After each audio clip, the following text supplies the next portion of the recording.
హల్లెలూయా. Good morning. మీరు ఎక్కడి నుంచి వీక్షిస్తున్నారు? రండి మరి దేవుని వాక్యం విందాం. ప్రతిరోజు IST ఇండియన్ స్టాండర్డ్ టైం ప్రకారం 7 గంటలకి అడగ ధ్యానం ఫ్రెష్గా దేవుని సరదులు కనిపెట్టి దేవుడిచ్చిన సందేశాలతో మీ దగ్గరకు వస్తున్నాను. ఆయన వాక్యాన్ని వినండి, దిద్దుకొనండి, దేవునికి ఇష్టలుగా జీవించండి. రండి ప్రార్థన. పరిశుద్ధుడా నీకు వందనాలు. మరొకసారి ఈ అంచె దినాలలో ఉన్న ఈ వైరస్ వంటి పాప రోగాలు మాకు అంటకుండా మా హృదయాలను కాపాడుకున్నటకు నీ వాక్యమనే కవచము దయచేయమని క్రీస్తు నామములో అడుగుచున్నాము తండ్రి. ఆమేన్. అవునండి, దేవుని వాక్యము బుల్లెట్ ప్రూఫ్ లాగా మనకి ఎన్ని అంబులు అపవాది వేసినా తగలకుండా మనల్ని కాపాడుతుందండి. భయంకరమైన దినాల్లో ఉన్నాం. ఏమైనా గమనిస్తున్నారా? నేను ఇంచుమించు 7 దశాబ్దాల నుంచి లోకంలో ఉన్నాయంటే 74 సంవత్సరాలు, ఇంచుమించు 5 decades అంటే 55 సంవత్సరాల నుంచి సేవలో ఉన్నాను. ఓ చిన్న పిల్లోడిగా ప్రపంచాన్ని చూశాను, ఒక యవనస్తుడిగా చూశాను, ఒక నడి వయస్కుడిగా చూశాను, ఇప్పుడు ఒక వృద్ధుడిగా చూస్తున్నా. మాడిపోతుందండి. మర్యాదలు లేవు, ప్రేమలు లేవు, సాంప్రదాయం లేదు, గౌరవం లేదు, భయం అస్సలే లేదు. భక్తి విషయం వచ్చారా, నీరు గారిపోతుంది. ప్రపంచం విపరీతంగా తయారవుతుందండి, ముదిరిపోతుంది. పాపము ముదిరిందంట. పాపం ముదిరితే మరణాన్ని కంటదంట. అంతే. ఇక ఈ లోకానికి అంతం రాబోతుంది. అందుకని ఈ అంచెదినాల్లో ఉన్న మనం జాగ్రత్తగా ఉండాలి. కరోనా వైరస్ వచ్చినప్పుడు తీసుకున్న జాగ్రత్త కంటే ఎక్కువగా ఎక్కడ పడితే అక్కడ మన చేతులు పెట్టకుండా మాస్క్ వేసుకొని ఎప్పటికప్పుడు చేతులు కడుక్కుంటూ ఆ రోగస్తులకు దూరంగా ఉంటూ, వాళ్ళు సొంత వాళ్ళైనా మన ఇంటి వారైనా డిస్టెన్స్ మెయింటైన్ చేయాలి. ఈ రోజుల్లో అలాంటి పరిస్థితులు వచ్చాయండి. పాపం అనే వైరస్ ఎక్కువ దుమారా రేపే పాపం ఏంటనుకుంటున్నారు ఇప్పుడు మీరు? అంతకుముందు వ్యభిచారమే భయంకరమైన పాపం, తాగుబోతనమే భయంకరమైన నీచమైన పాపం. మహాపోతే ఆ జోదమాడతారు, చేట్ల పేకలు ఆడుకోవడమే చెట్ల కింద, అదే తప్పు అనుకునేవారు. కానీ ఇప్పుడు ఆన్లైన్ బెట్టింగ్స్, మనుషులు సెల్ ఫోన్కి అడిక్షన్, డిజిటల్ మీడియాకి అడిక్ట్ అయిపోయారు. ప్రపంచంలో ఉన్న చెత్త అంతా చేతిలో పెట్టుకొని రాత్రి పగళ్ళు దానికి బానిసలైపోతున్నారు. మర్యాదలు పోయినాయి. హాయ్ హూయ్ అనడమే నేటి స్టైల్. ఆయన ముసలోడా, పెద్దోడా, తండ్రా, తల్లా అనే వ్యత్యాసమే లేదు కదా. ఇంకోటి, మనం ఈ రోజున బహు జాగ్రత్తగా ఉండాలి. ఎందుకంటే ఇట్స్ గుడ్. యూట్యూబ్, ఫేస్బుక్లు, ఇన్స్టాగ్రామ్లు, ట్విట్టర్లు ఇలాంటివి దేవుడే ఒక అవకాశం ఇచ్చాడు. ఆయన సువార్త ప్రతి ఒక్కరికి అందడానికి నేను ఎప్పుడు అనుకుంటా. కానీ సైతాను, దేవుడు చేసిన దాన్ని అంతా సైతాను వాడుకోవటం వాడి పద్ధతి. దేవుడు చేసిన మనిషినే వాడుకుంటున్నాడు సైతాను ఇప్పటికీ. మనం సంధిస్తే వాడుకుంటాడు. నువ్వు సెల్ ఫోన్కి సంధిస్తే నీ పొర్రపాటు చేస్తుంది. కానీ నువ్వు కనుక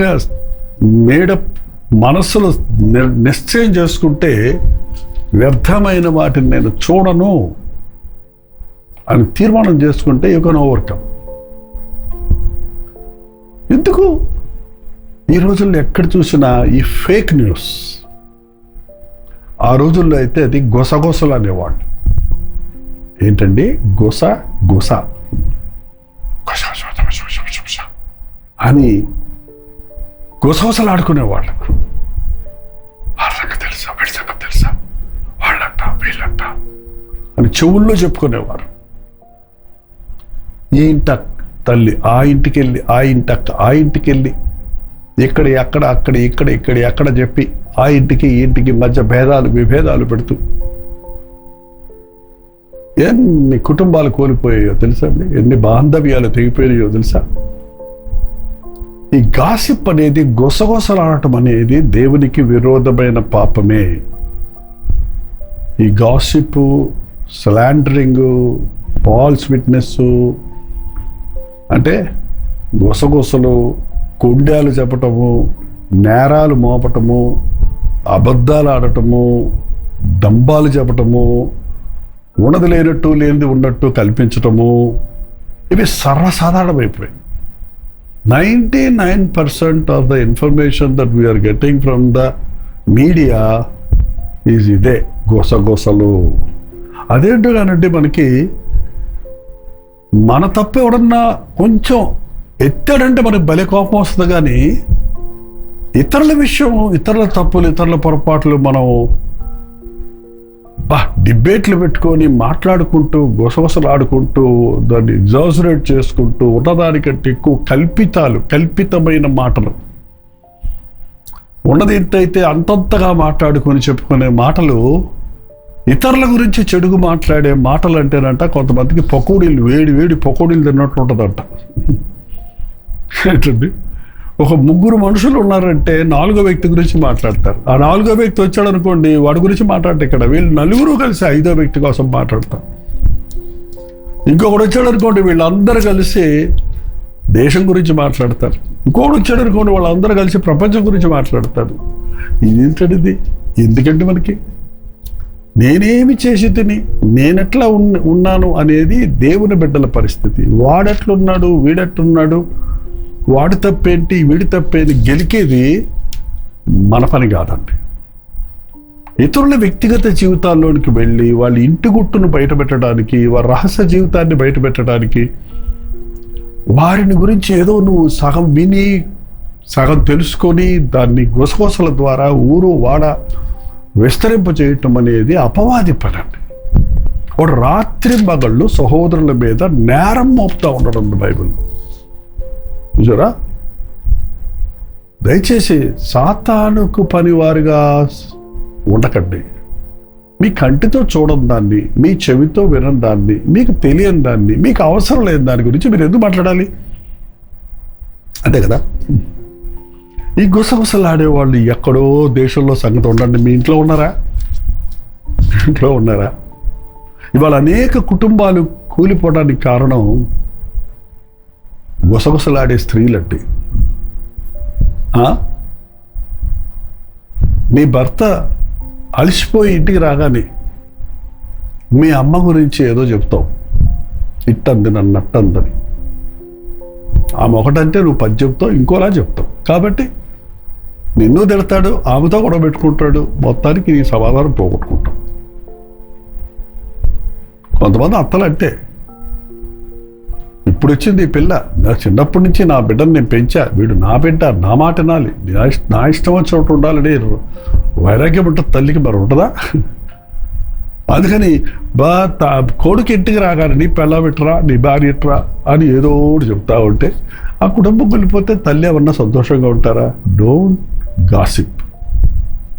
ఎవరిలోనేది ఏదైనా తప్పు ఉంటే నేరుగా చెప్పు, కానీ ఇంకొకరికి చెప్పడం అనేది సరైన పద్ధతి కాదు. అది సాతాను సంబంధమైనది.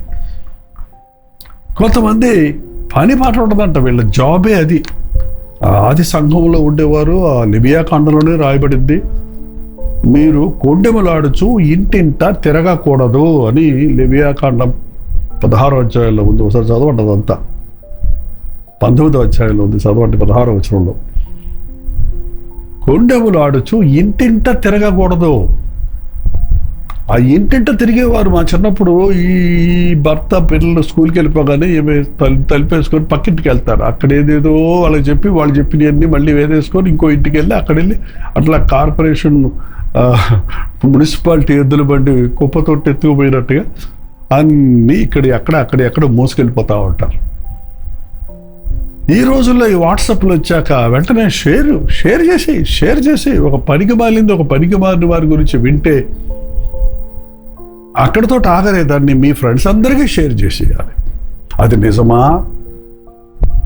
అది మనకు అవసరమా అనేది లేదు. అందుకే ఇవాళ భక్తిహీనులమైపోతున్నామండి. ఇది అంచె దినాలలో పుట్టేటువంటి విపరీతమైనటువంటి బుద్ధి.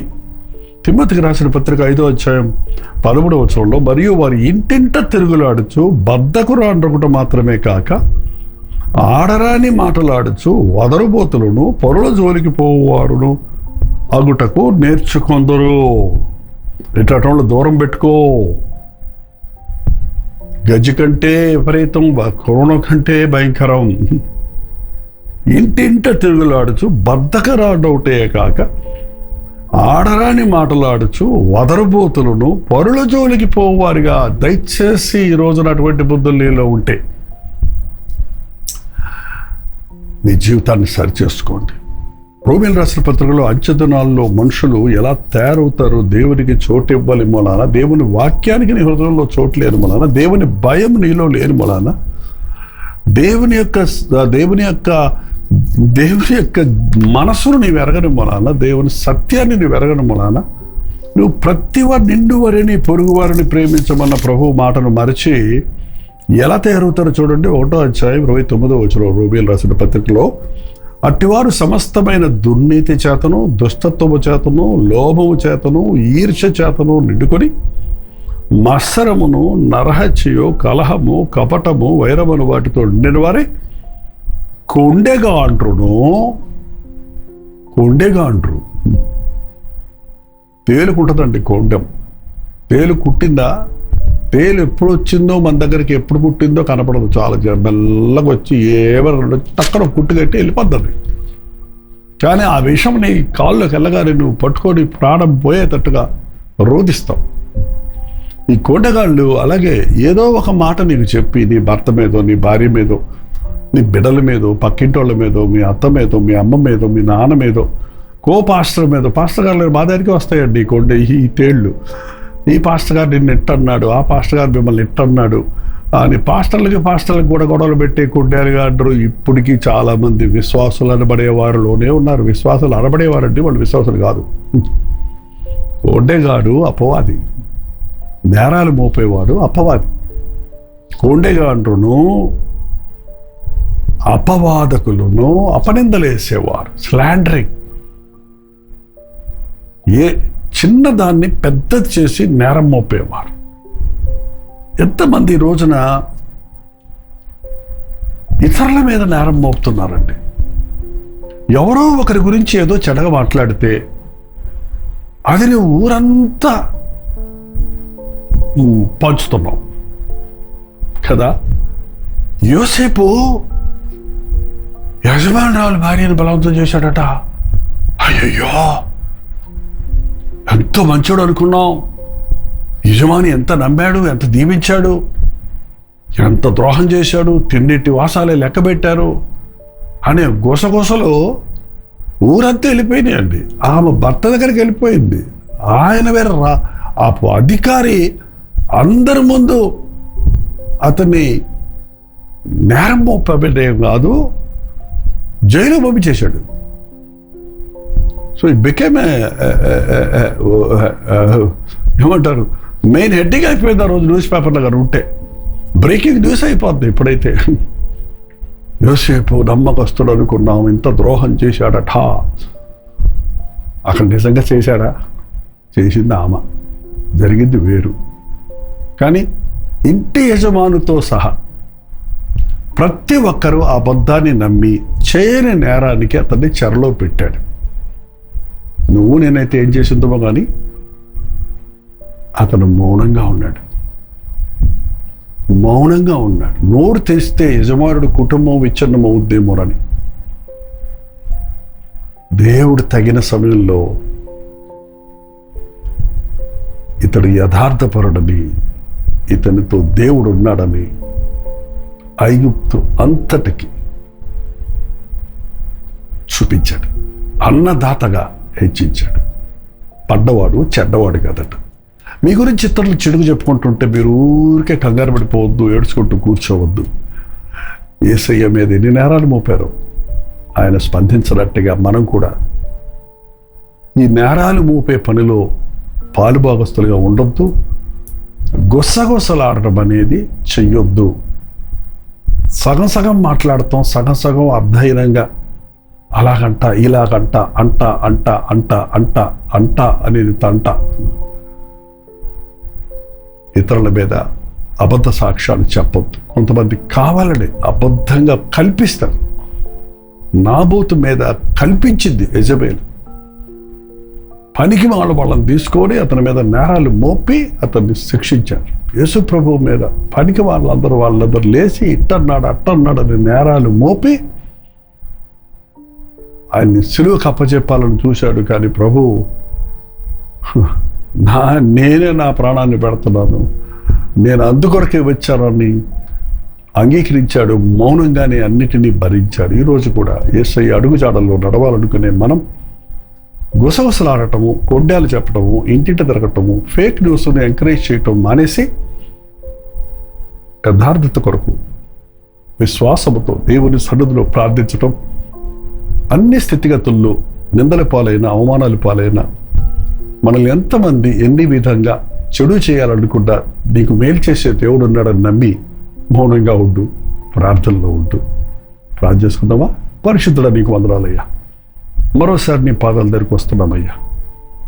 ఫేక్తో నిండిపోయిన ఈ లోకంలో, అబద్ధాలతో మోసాలతో చెడుగుతో నిండిపోయిన ఈ లోకంలో తండ్రి, తమను తాము హెచ్చించుకున్నట్టుకు ఇతరులను హీనపరచాలని, తమ గొప్పవారమని చెప్పుకుంటూ ఇతరులను చులకన చేయాలని, ఇతరుల మీద నేరాలు మోపాలని ఈ భయంకరమైన ప్రపంచంలో మేము ఉంటుండగా, మేము వినినది, మేము చూచినది, మాకు తెలిసినది మేము నీ సన్నిధిలో పెట్టి ప్రార్థించి ఇది నిజమా అని ఆలోచించుటకు అనవసరమైన వాటిలో పాలుపంపులు పొందగా నీ సన్నిధిలో గడుపుటకు మా ఒక్కొక్కరికి నీ సహాయం చేయమని క్రీస్తు నామములో అడుగుచున్నాము తండ్రి. ఆమేన్. తండ్రి అయిన దేవుని యొక్క ప్రేమయు, కుమారుడైన క్రీస్తు యొక్క కృపయు, ఆదరణకర్త అయిన పరిశుద్ధాత్మ యొక్క సహవాసమును కూడి వచ్చిన మనందరికీ ఇప్పుడు సదాకాలము తోడయుండును గాక. ఆమేన్. దేవుని స్తోత్రం. మీ ప్రార్థనా వసతుల భారాలు 9540 నెంబర్కి, మీరు ఇతర దేశాల్లో ఉంటే 9100 నెంబర్కి ఒక టెక్స్ట్ లేక వాయిస్ మెసేజ్ ద్వారా వాట్సాప్ చేయండి. మీ పక్షంలో మేము ప్రార్థిస్తున్నాం, మీరు కూడా ప్రార్థించండి.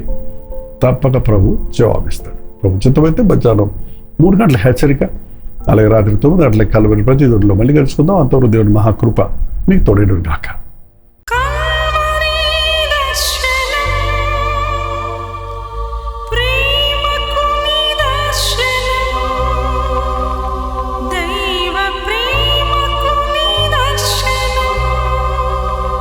తెలుగు, తమిళ, హిందీ, మలయాళం, బెంగాలీ, ఒరియా అనే 6 భాషల్లో టెలివిజన్ ప్రోగ్రామ్స్ కొనసాగుతూనే ఉన్నాయి. భారభరితమైన పరిచయంలో మీరు సహకరించాలని ఆశిస్తే, ప్రభు మిమ్మల్ని ప్రేరేపిస్తే మీ విరాళాలు, కానుకలు వారికి మీరు పంపించవచ్చు. అవి నేరుగా టీవీ ఛానల్స్కి వెళ్తాయి. అందులో ఏది మేము మా సొంత ఖర్చుల కొరకు ముట్టుకోవటం లేదు, వేరే పరిచయ కొరకు కూడా ముట్టుకోవటం లేదు. టెలివిజన్ పరిచయలో ఇంకా సువార్త వినని వారికి అది అందించాలని ఆశతో ఒక 20 సంవత్సరాలుగా కొనసాగుతున్న పరిచయం కొరకు ప్రార్థించండి, మీ సహకారాన్ని అందించండి. ఈ విషయం మీకు ఇంకా వివరాలు కావాలంటే 89393939 అనే నెంబర్కి మార్నింగ్ 10 నుంచి ఈవినింగ్ 10 లోపల మీరు ఫోన్ చేయండి, వివరాలు మీకు తెలియజేస్తాం.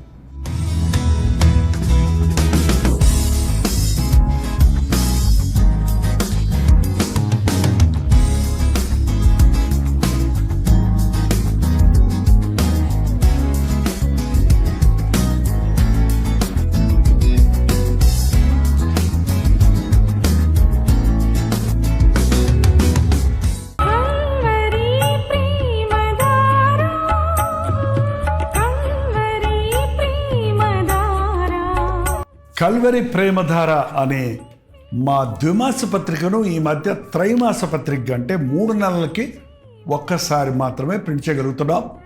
మరి గత 40 సంవత్సరాల పైబడి కొనసాగుతున్న ఈ పత్రికను ఆపు చేయటం ఇష్టం లేక దీన్ని త్రైమాస పత్రికగా మార్చున్నాం. మీరు కలువరి ప్రేమధార పత్రికను చదువుతున్నారా? ఒక ఉచిత పత్రిక కావాలంటే ఇవ్వాలే మీ పేరు, చిరునామా, అడ్రస్తో పాటు ఇంటి నెంబర్తో పాటు క్లియర్గా పంపించండి. తప్పకుండా ఒక ఉచిత పత్రికను మీకు పంపిస్తాం.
ఉదయకాల